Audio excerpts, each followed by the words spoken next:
Hello students, how are you all? I hope you are all fine and your study is going well. So students, today we shall study the next topic of this chapter, that the part 3 of this chapter, okay?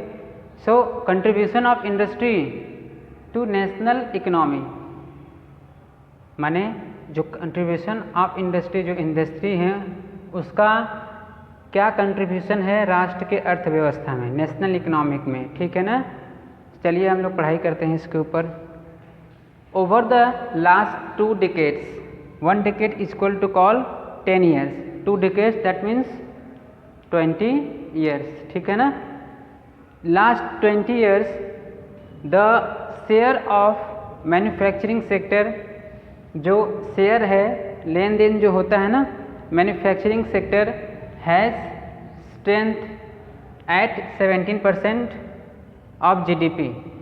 माने 20 सालों में यदि हम देखें India की अर्थव्यवस्था में जो मैन्युफैक्चरिंग का जो रोल है वो कितना जीडीपी दिया है, 17% of GDP out of total 27% for the industry which includes 10% for mining, quarrying, electricity and gas। मतलब ये कि जो मैन्युफैक्चरिंग यदि हम बात करें तो टोटल 27% में से, यदि हम बात करें तो अकेला 17% किसका है, मैन्युफैक्चरिंग का है, और गैस का हो गया, इलेक्ट्रिसिटी का हो गया एंड एक्वायरिंग हो गया, इसका कितना है 10%।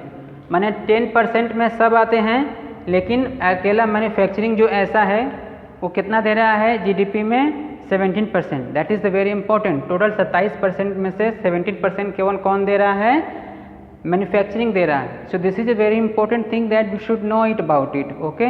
The next point is that this is much lower in comparison to some East Asian economies.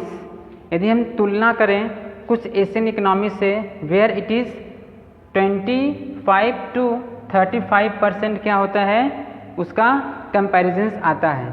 So from this once we understand that what is the contribution of industries to the national economy, that is a very important of manufacturing here, okay.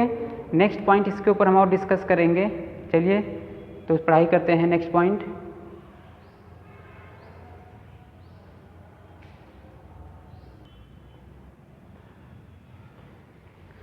Yes student, so next हमारा point क्या है, okay.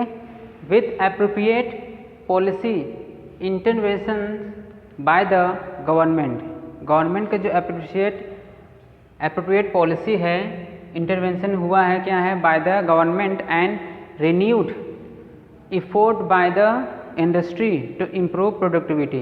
माने government की जो नीतियां हैं और जो पहले की नीतियां थी उसे क्या किया, उसमें सुधार करके नई नई नीतियां लाई गई हैं, किसके लिए, to improve the productivity. Productivity को इम्प्रूव करने के लिए क्या हुआ है, भारत सरकार ने क्या किया है, नए नए नीतियाँ लेकर आई, जिसके कारण क्या होता है, मैन्युफैक्चरिंग में क्या होता है, इम्प्रूवमेंट हुआ है, ठीक है ना, जिसके कारण बहुत सारे डेवलपमेंट हमें देखने को मिलते हैं। नेक्स्ट क्या है, the national manufacturing competitiveness council. Yes, ये इम्पोर्टेंट से ध्यान समझिएगा। कभी कभी क्वेश्चन पूछ सकता है कि what is the full form of NMCC। N for national, M for manufacturing, C for competitiveness and C for council. इसका फुल फॉर्म आप याद रखिएगा, has been set up with this objective. इसी उद्देश्य को लेकर क्या हुआ है स्टूडेंट्स, NMCC काउंसिल की स्थापना की गई है, जिसके कारण क्या हुआ, वहाँ पे चेक करेंगे क्या प्रॉब्लम्स है, क्या प्रॉब्लम्स नहीं है, कौन सी नीतियाँ सही हो रही हैं, कौन सी नीतियाँ सही नहीं हो रही हैं।